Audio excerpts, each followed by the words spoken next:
बहुत ही भोला नवयुवक था, अढ़ैया नाम था उसका। अढ़ाई कहते हैं 2.5 किलो को। पहला आहार उसका 2.5 किलो का ही है, आगे आप श्रद्धा रखें तो और प्लस हो सकता है। घर में माता पिता पधार गए तो उसे कोई 2.5 किलो आटे की कौन रोटी बना के दे। एक आश्रम में गए, उन्होंने कहा हमको नौकरी में रख लो, कोई सेवा में रख लो, तुम्हारा नाम क्या है? बोले अढ़ैया। वे कोई नाम है? बोले गांव के लोग कहते हैं क्योंकि 2.5 किलो हम पाते हैं। तो 2.5 किलो? बोले तौल के 2.5 किलो आटे का जब हम रोटी पाते हैं तब हमारी बाल भोग होता है। आगे कोई श्रद्धा करे खीर पूड़ी, पर 2.5 किलो अन्न चाहिए। तो कहा यहाँ भंडारा है, तू रोज 2.5 किलो क्या 5 किलो पावे, क्या सेवा कर सकता है? तो उनका जो आप सेवा बताएंगे सिखाएंगे वो हम कर लेंगे। उनका तुम गाय चराया करो, गाय चरा। भाई देखो, हमारा वैष्णव सिद्धांत है, तुम गाय चराने जा रहे हो, हम यहां से तुम्हें अमनिया दे दिया करेंगे, जंगल में तुम बनाओ और वहीं ठाकुर जी को भोग लगाओ और पाओ।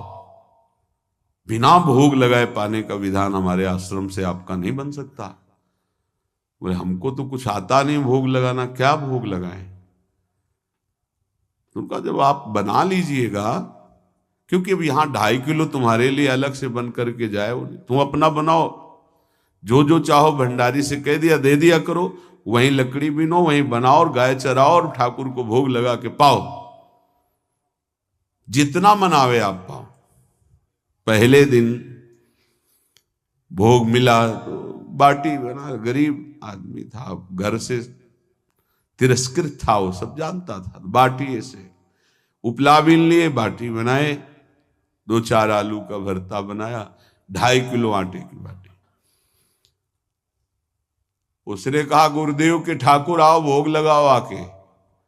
बड़े बड़े ऋषि मुनि मंत्रों से आवाहन करते रहते हैं, सरकार पधारते नहीं, केवल भाव से भोग लगाते। हुए इतने लीला बिहारी, प्रभु आ गए श्री राम जी। अढ़ैया ने आंख खुरक लगी ऐसी तो आंख खोल के देखा, नवीन मेघ कांति, अरविंदाक्ष, सारंग धनुष धारण किए हुए सामने खड़े। कहा कौन हो आप?